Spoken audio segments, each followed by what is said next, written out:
আসসালামু আলাইকুম রহমতুল্লাহ। কেমন আছেন বন্ধুরা সবাই? আশা করি ভালো আছেন। আর ভালো থাকেন এই দোয়া সকলের জন্য করি। আজকে একটি গুরুত্বপূর্ণ বিষয় নিয়ে আপনাদের সাথে আলোচনা করতে যাচ্ছি। যে বিষয়টি সকলের জন্যই ফায়দাজনক হবে বলে আমি আল্লাহ তাআলার কাছে আশাবাদী। বিষয়টির পূর্বে একটি সুসংবাদ হলো ১৫ জুলাই থেকে শুরু হতে যাচ্ছে আমাদের তদবির শিক্ষা কোর্স। যেই সমস্ত বন্ধুরা আমাদের কোর্সে ভর্তি হতে আগ্রহী, ডিসপ্লেতে দেওয়া নাম্বারে যোগাযোগ করে ভর্তি হয়ে যাবেন ইনশাআল্লাহ। আজকে একটি গুরুত্বপূর্ণ বিষয় হলো পৃথিবীর মধ্যে এখনও বিশেষ করে বাংলাদেশে সহ অন্য দেশে সবথেকে বেশি পেরেশানি এবং ফিতনা এবং দ্বন্দ্বের একটি স্থান হলো স্বামী স্ত্রী।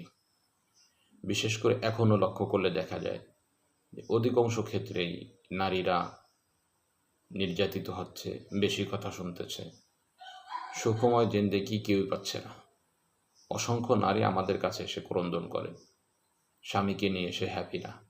অর্থনৈতিক দিক দিয়ে সব কিছু আছে, সব কিছু ভালো আছে, কিন্তু সাংসারিক জীবনে কোনো শান্তি নেই। হয়তো স্বামী বদমেজাজি অথবা কুচরিত্রের অধিকারী। এই দুইটা জিনিসই একজন স্ত্রীকে বহু পরিমাণে আঘাত হানে এবং বহু পরিমাণে কষ্ট দেয়, যেটা সে অন্য কাউকে বোঝাইতে পারে না।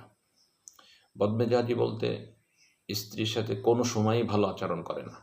বাহিরে অন্য বন্ধুবান্ধবের সাথে সকলের সাথে ভালো আচরণ করতেছে, সুন্দরভাবে কথা বলতেছে, কিন্তু স্ত্রীর বেলায় এর বিপরীত হচ্ছে। কথা বলতে গেলেই বদমেজাজি হচ্ছে, বকা দিচ্ছে, এমনকি মারতেও উদ্যত হচ্ছে।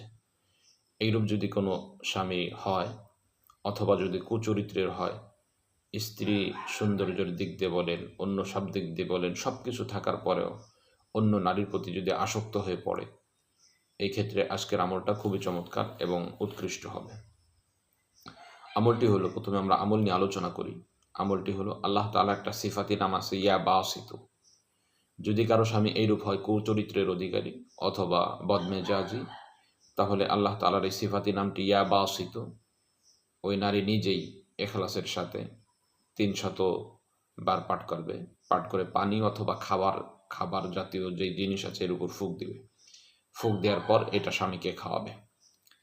এভাবে এই আমলটি মোট ৩ দিন করবে। প্রথম দিন পানি অথবা খাবার জাতীয় জিনিসে ফু দিয়ে খাওয়াবে। দ্বিতীয় দিন ৩০০ বার পাঠ করে পানি অথবা খাবার জাতীয় জিনিসে ফু দিয়ে খাওয়াবে।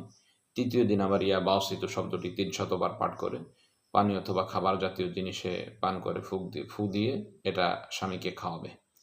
এইভাবে ৩ দিন করলে আশা করা যায় সে সবসময় হাসি মুখে থাকবে এবং স্ত্রীর সাথে সুন্দর আচরণ করবে এবং কুচরিত্রের যেই অভ্যাস ছিল এগুলো তার থেকে চলে যাবে ইনশাআল্লাহ।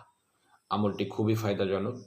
ইখলাসের সাথে আল্লাহ তাআলাকে সর্বময় ক্ষমতার অধিকারী মনে করে আল্লাহ তাআলা দিলকে পরিবর্তন করে এই কথাগুলো নিজের জেহেনে সাজিয়ে বিনয়ের সাথে যদি আপনি আমলটি করেন, অতি দ্রুতই ভালো রেজাল্ট পাওয়া যাবে ইনশাআল্লাহ।